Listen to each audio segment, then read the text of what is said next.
Hello friends, हम लोग William Shakespeare के PYQ देख रहे थे और आज हमारे ये नेक्स्ट क्वेश्चन है उसके आगे के। तो देखिए पहला हमारा क्वेश्चन क्या है,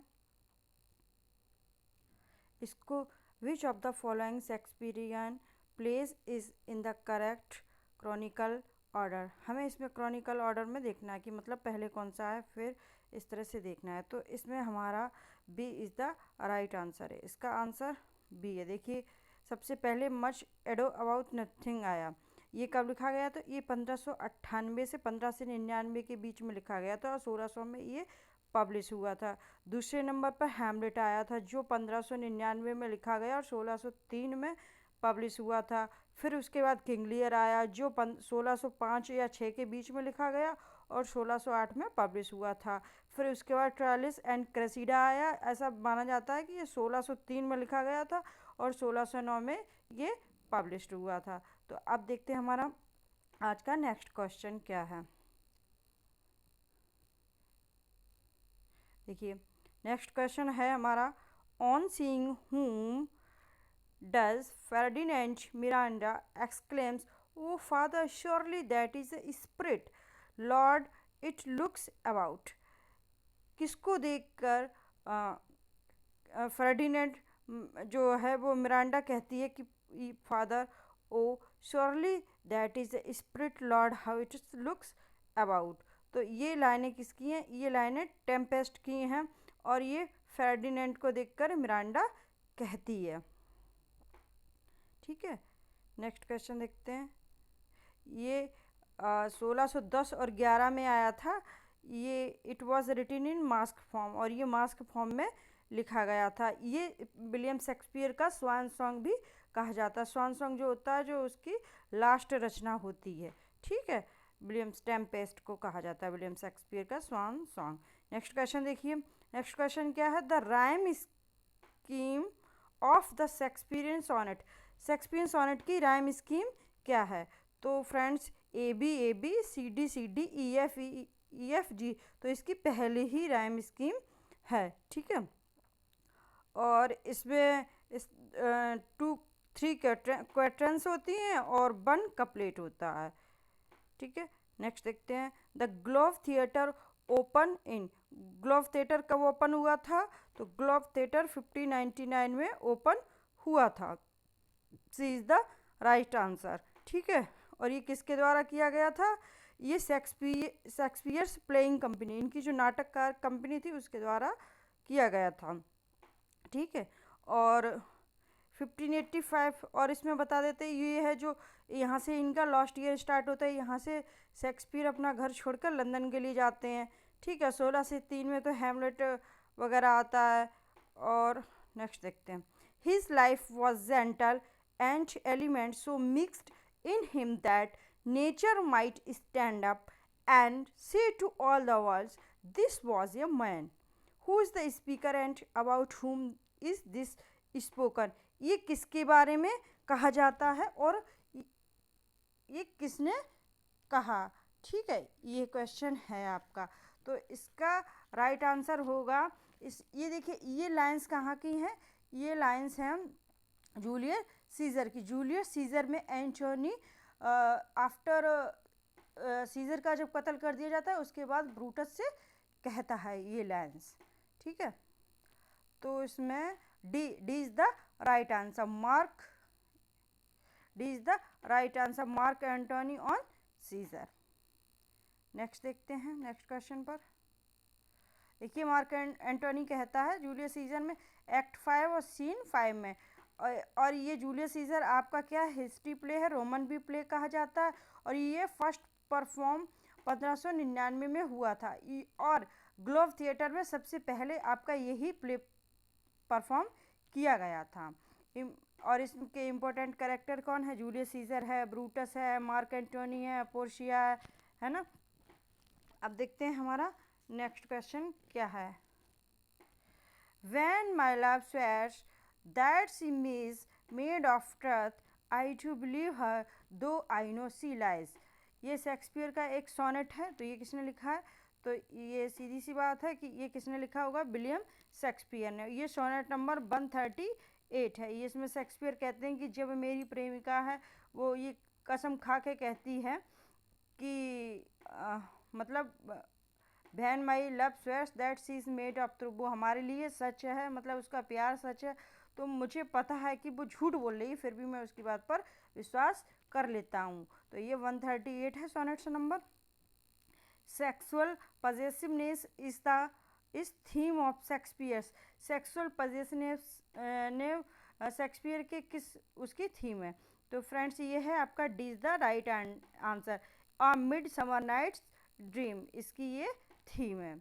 और मिड ये जो है play drama is comic play है। शेक्सपियर ने इसको 1595 के बीच में या 97 में लिखा था।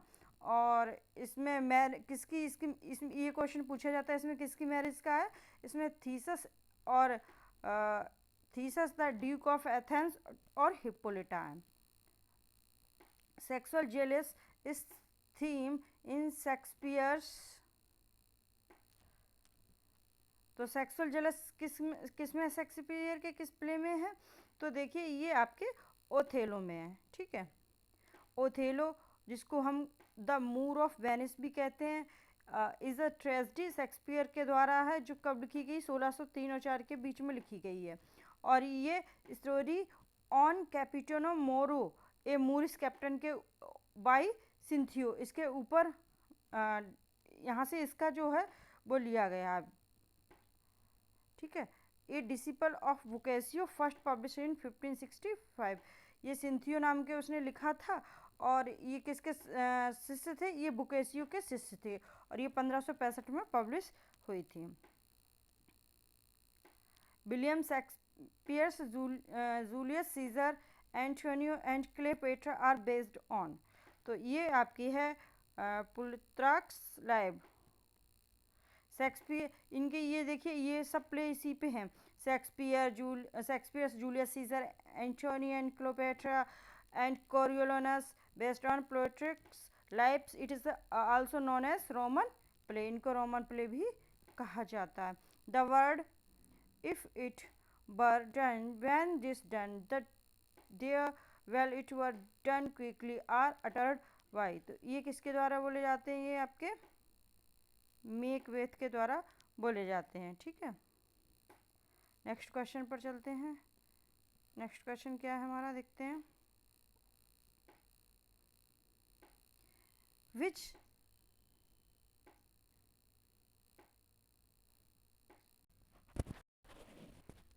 देखिए हमारा नेक्स्ट क्वेश्चन क्या है। Which Shakespearean play contains the line there is a special providence in the fall of a sparrow. तो ये लाइन्स कहाँ की है? तो दिस लाइन्स इज हेमलेट। ये लाइन हेमलेट की है। The above lines appears in the Hamlet tragedy in 5 acts by William Shakespeare. Hamlet जो है वो आपकी 5 एक्ट की ट्रेजेडी है, विलियम शेक्सपियर के द्वारा लिखी गई है 1599 से 1601 में। और ये पब्लिश हुई थी क्वार्टो एडिशन इन 1603 में। जो इनको क्वार्टो एडिशन आया था उसमें ये पहली बार पब्लिश्ड हुई थी। शेक्सपियर से सोनेट्स, अब ये देखिए सोनेट्स के बारे में है। शेक्सपियर से sonnets do not carry a dedication, B are dedicated to James first of England, are dedicated to Mary Arden, are dedicated to unknown mister W H. तो D is the right answer, are dedicated to an unknown mister W H. देखिए इन्होंने 154 sonnet लिखे थे, जिसमें आपके 26 आपके जो थे वो डार्क लेडी को थे, और बाकी के आपके 2 इसमें क्यूपिड के थे लास्ट वाले, और बाकी के इसमें 126 आई थिंक कितने बचे वो थे, वो इनको थे डब्ल्यू एच को। ठीक है, which of these plays why Shakespeare does not cross dressing as device. Cross dressing क्या होता है? जैसे जो अपना वेश डिस्गाइज कर लेते हैं, मतलब लड़का है लड़की बन जाती है, तो इस तरह से इसमें किस में ये डिस्गाइज नहीं है? देखिए एज यू लाइक इट में तो है, एज यू लाइक इट में जो आपकी रोज़ा लेन होती है वो गैनीमिड बन जाती है, और सिम्बलिन में भी है, टू जेंटल ऑफ बेरोना में भी है। तो ये आपका बीज the right answer. Julius Caesar में ऐसा नहीं है। चलिए नेक्स्ट देखते हैं हमारा क्वेश्चन क्या है।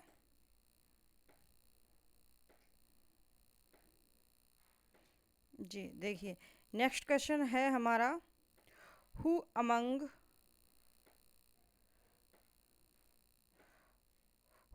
The following gave a happy ending to King Lear. King Lear को हैप्पी एंडिंग किसने दिया? तो ये आपके नेम टेटे, इन्होंने किंग लियर को हैप्पी एंडिंग दिया। इसमें इन्होंने कोडिलिया की, जो सबसे छोटी इनकी लड़की थी, उसकी शादी करा दी थी।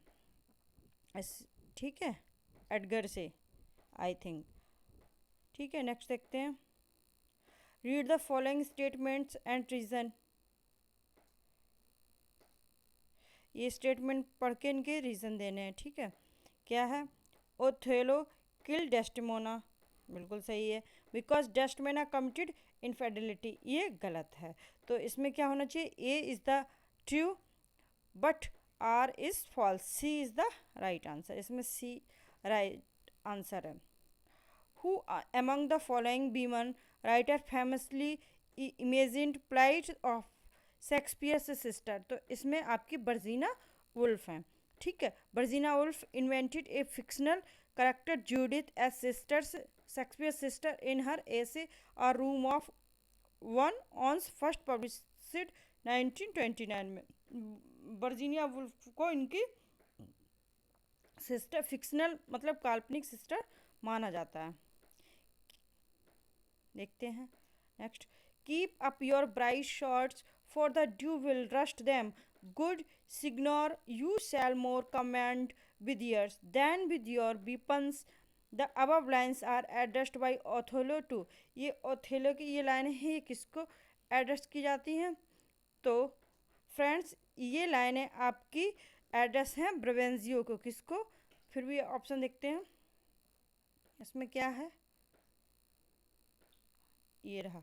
तो देखिए, इसमें B is the right answer. Brabantio, Roderigo and officers, these are स्लाइम taken from the play Othello. Othello से ली गई, एक्ट फर्स्ट सीन सेकंड से।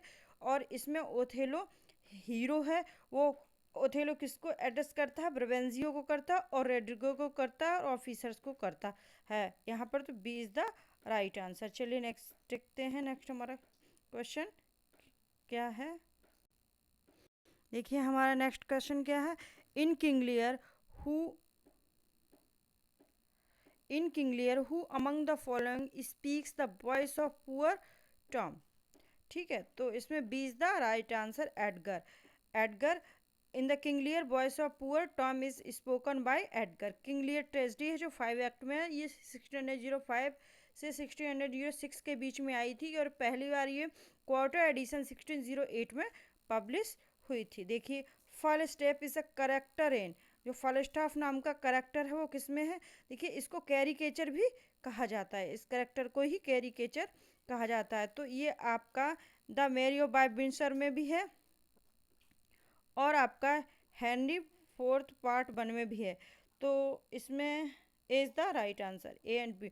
फॉलस्टाफ is a comic character that appears in Shakespeare Henry fourth part 1 में, और मेरी bye Windsor में भी है। नेक्स्ट देखते हैं।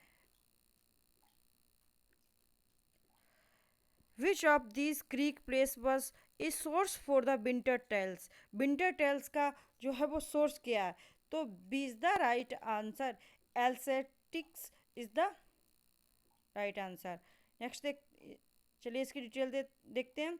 ये कब आया था वर्क आपका? ये प्ले आया था 1609 से 11 के बीच में रिटन किया गया था, और ये एक एंशियंट ग्रीक ट्रेजेडी जो एरिपडाइस थे उनकी जो ट्रेजेडी थी, उसी पर ये है आधारित। In Shakespeare time who owned the rights to a theatrical script? Shakespeare के टाइम पर जो थिएटिकल के जो लिखे जाते थे उस पर किसका अधिकार, मतलब कौन लिख सकता था जो प्ले परफॉर्म किया जाता था उसके बारे में? तो इसमें D is the right answer, the acting company. जो एक्टिंग कंपनी होती थी वो लिखा करती थी। If you can not understand an argument and remark it's Greek to me, you are quoting. अगर आपको कोई चीज़ समझ में नहीं आती, आप कह देते ये इट्स क्रिक टू मी, तो इसका मतलब क्या होता है? तो ये फ्रेज़ किसने दी है? तो ये फ्रेज़ आपकी दी है विलियम शेक्सपियर ने, और किस में दी है? जूलियस सीजर में ये फ्रेज़ आपकी दी है विलियम शेक्सपियर ने। तो ये कब कही थी? 1599 में जूलियस सीजर आपका था, और ये कास्का के द्वारा स्पोकन बाय कास्का, कास्का के द्वारा कही गई, जब वो क्वेश्चन बाय कैसियस, जब कैसियस क्वेश्चन करता है उसको समझ में नहीं आता तो कास्का इसको कहता है। कैसियस डिड सिसियोरियो से एनीथिंग, जब वो पूछता क्या कि सिसियोरी ने कुछ कहा है, कास्का हे ही स्पोक ग्रीक, तब ये लाइन्स वो बोलता है। चलिए नेक्स्ट क्वेश्चन देखते हैं। नेक्स्ट क्वेश्चन हमारा क्या है? फ्रेंड्स, अगर आप चैनल पर नए हैं तो प्लीज़ चैनल को लाइक कीजिए, सॉरी चैनल को सब्सक्राइब कीजिएगा और वीडियो को लाइक कीजिएगा। In King Lear for what reason does Kent assumes a disguise? King Lear में क्या कारण था कि कैंट अपना जो है वो वेश डिस्गाइज करता है? इसका आंसर आपको बताना है। तो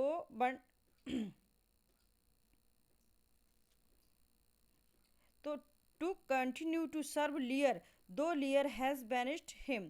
देखिए, to spy on Edmund, Edmund की स्पाई करने की, जासूसी करने के लिए तो नहीं करता था, तो इसमें ए इज़ द राइट आंसर। वो क्यों करता है? क्योंकि वो किंग लियर की वफादार नौकर था और वो उसकी सेवा करना चाहता था, इसलिए वो भेष अपना बदलता है। Is the right answer. देखिए नेक्स्ट क्वेश्चन हमारा क्या है? Shakespeare's narrative poem is, Shakespeare की नरेटिव पोएम कौन सी है?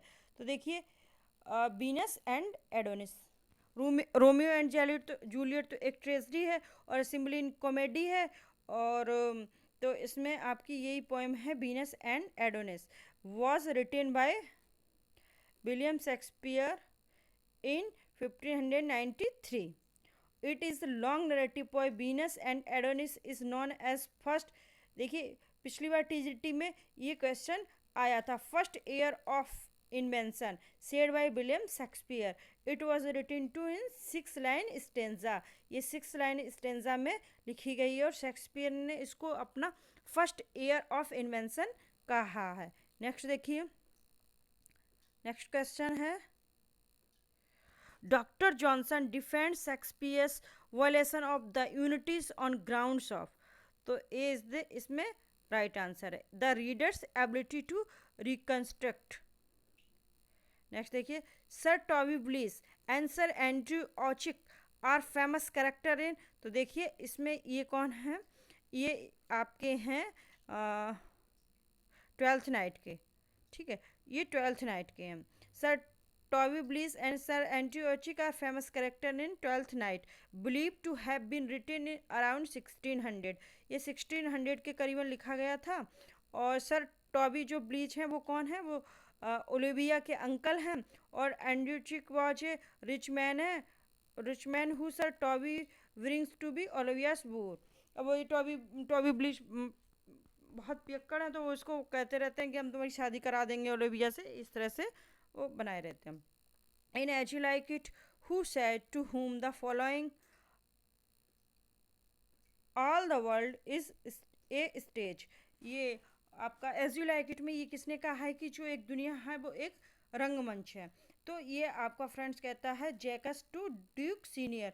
इसमें आपकी 7 वो दी गई हैं स्टेजेस, ठीक है। तो ये इसकी डिटेल भी देखते हैं। All the world is stage is the phrase that begins a monologue from William Shakespeare as you like it spoken by the melancholy Jaques. देखिए इसमें ये क्वेश्चन भी बनता है कि एज यू लाइक इट में मेलनकलिक कौन है? तो इसमें जैकस आपका मेलनकलिक है, और ये एक्ट सेकेंड सीन 7 से लिया गया। The speech compares the world to a stage और the life to a play. इसमें ये कहा गया है कि जो दुनिया है वो एक स्टेज है, और हम लोगों को जो ज़िंदगी मिलती है हम सब आते हैं इसमें प्ले कर करके और चले जाते हैं। And catalogues the 7 stage. देखिए यहाँ पर मनुष्य की 7 स्टेज भी बताई गई हैं लाइफ की। Sometimes refer to as the 7 ages of man. देखिए इसमें कौन कौन सी हैं? इन्फेंट है, स्कूल बॉय है, लवर है, सोल्जर है, और फिर जस्टिस है, pantaloon and old age, fencing, imminent death. चलिए मूव करते हैं नेक्स्ट क्वेश्चन पे, देखते हैं हमारा नेक्स्ट क्वेश्चन क्या है फ्रेंड्स। अगर आप चैनल पर नए हैं तो प्लीज़ चैनल को सब्सक्राइब कीजिएगा, और अगर आपको वीडियो अच्छा लगता है लाइक कीजिएगा, और ऐसे ही आपके लिए और एक से एक अच्छे प्रैक्टिस सेट लाते रहेंगे। चलिए देखते हैं हमारा question. In Julius Caesar after Brutus presumed death his wife Portia. तो इसमें पोर्शिया की जो ब्रूटस की वाइफ है पोर्शिया, उसकी डेथ कैसे होती है? तो वो कमिट्स सुसाइड कर लेती है। Kill Claudio who made this demand and which play of Shakespeare. Kill Claudio ये कौन कहता है, किस प्ले में कहता है? ठीक है, तो ये आपका Beatrice is Much Ado About Nothing में कहती है। ठीक है, kill Claudio this demand was made by Beatrice in Much Ado About Nothing. In act 5 और सीन फर्स्ट में कहती है, this scene Beatrice and Benedict proclaim their love for one another. Benedict then asked how to prove his love for Beatrice and she asked him to kill Claudio. इसमें जब देखिए इसमें Beatrice और Benedict पहले ये एक दूसरे को पसंद नहीं करते, फिर जब ये एक दूसरे को पसंद करने लगते हैं तो फिर ये वो कहती है बेट्रिस कि अगर तुम मुझे प्यार करते हो तो अपने प्यार को प्रूव करने के लिए तुमको क्लोडियो को मारना, क्योंकि ये इसमें विलन है। अगर आप इसकी स्टोरी को समझोगे या पढ़े होंगे तो ये आपको बहुत अच्छे से समझ में आ गया होगा। नेक्स्ट क्वेश्चन देखते हैं। Shakespeare address the theme of in his sonnets. Shakespeare के सोनेट्स में क्या थीम है? तो इसमें D is the right answer. Love है, ब्यूटी है, टाइम एंड लॉयल्टी, ये शेक्सपियर है, शेक्सपियर ने किया है। इसमें देखिए the first 126 sonnets are address to young man, the last 26 beamer remain two sonnets are known as love sonnet. ठीक है, conflict between desire for वेनिजियंस and voice of conscience leads to the downfall of the tragic protagonist in Shakespeare's। तो इसमें है A is the right answer. ठीक है, next देखते हैं। In The Tempest Prospero frees Ariel from with Sycorax but has enslaved. तो D is the right answer है, Caliban. In the tempest, Prosper frees Ariel from the with Syrax, but has insulted Caliban. Caliban, a villainous, is island native, the deformed son of a bitch। जो Caliban है वो एक सन का बिच का एक चुड़ैल का बेटा है, जिस चुड़ैल का नाम साइक्रॉक्स है। ये क्वेश्चन पूछा जाता है कि कैलिबन की मदर का क्या नाम है, तो साइरॉक्स है।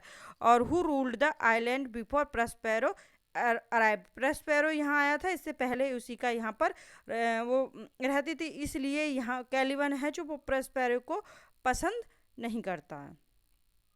आफ्टर पार्क from Mark Antonio and Octavius Caesar who was the third member of the extreme bright which ruled Roman empire in the play Antony and Cleopatra. तो देखिए लेपिडस, इसमें is the right answer, Lepidus. Apart from Mark Antony and Octavius Caesar, it was Lepidus who was the third member of the triumvirate which ruled Roman Empire in the play Antony and Cleopatra. In Antony and Cleopatra में इसके क्या नाम mark Antony और Octavius Caesar के अलावा ये third आपका वो राजा बनता है। Where was Hamlet studying when he was summoned to Denmark on the death of his father? Hamlet कहाँ पे पढ़ता था जब उसको बुलाया गया था? फ्रेंड सम्बन्ड मीन तो था बुलाया गया था डेनमार्क से, उसके फादर की डेथ हो गई थी, तो वो कहाँ डेनमार्क उसको बुलाया, सॉरी डेनमार्क बुलाया गया था जब उसके फादर की डेथ हो गई थी। तो C is the right answer, Germany में पढ़ता था। Prince Hamlet is depressed having been summoned home to Denmark from school in Germany to attend his father's funeral. तो यहाँ पर प्रिंस हैमलेट जो थे वो डिप्रेस्ड हो गए थे जब उनको अपने फादर को उसको बुलाया गया था। जब उनके फादर का फ्यूनरल जो हो रहा था उसको अटेंड करने के लिए बुलाया था, तो वो डिप्रेस्ड हो गए थे। वो शॉक्ड हो गए थे to find his mother gratitude already remarried. उसने देखा एक तो उसके फादर की डेथ होगी, वो तो चलो कोई नहीं, फिर उसके मदर ने इतनी जल्दी शादी भी कर ली दोबारा। The queen has bed Hamlet's uncle Claudius the dad Kings brother. और जो उसने वो शादी की थी वो भी उसके जो पिताजी से उसके भाई के साथ, उसके चाचा के साथ, मतलब क्लोडियस के साथ शादी कर ली थी। तो अब नेक्स्ट देखते हैं क्वेश्चन क्या है। In Shakespeare Macbeth, who is Ross referring to when he used the description Velona's bridegroom? तो इसका क्या राइट आंसर होगा? तो इसमें होगा मैकबेथ। ठीक है, Macbeth C is the right answer. चलिए नेक्स्ट देखते हैं। नेक्स्ट क्वेश्चन हमारा क्या है, देखिए इसकी डिटेल देख लेते हैं। In Shakespeare's Macbeth Bellona's was the Roman goddess of war. देखिए बेलोनास कौन है? वो रोमन की गॉडेस हैं, देवी हैं, वॉर की देवी हैं।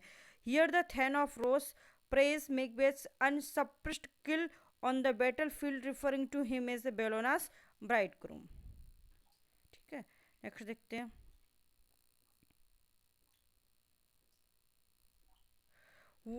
Was the hope drunk wherein you dressed yourself? What hope is Lady Macbeth talking about the in Shakespeare's play Macbeth? Macbeth में ये लेडी जो मैकबेथ है वो किस होप के बारे में बात करती है? लेडी मैकबेथ है, मैकबेथ से किस होप के बारे में बात कर रही हैं? तो B is the right answer, to be king hair after.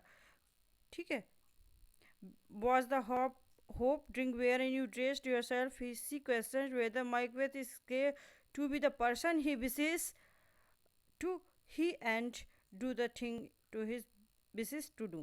Which of the following is not a song from Shakespeare's As You Like It? इसमें As You Like It का कौन सा सॉन्ग नहीं है?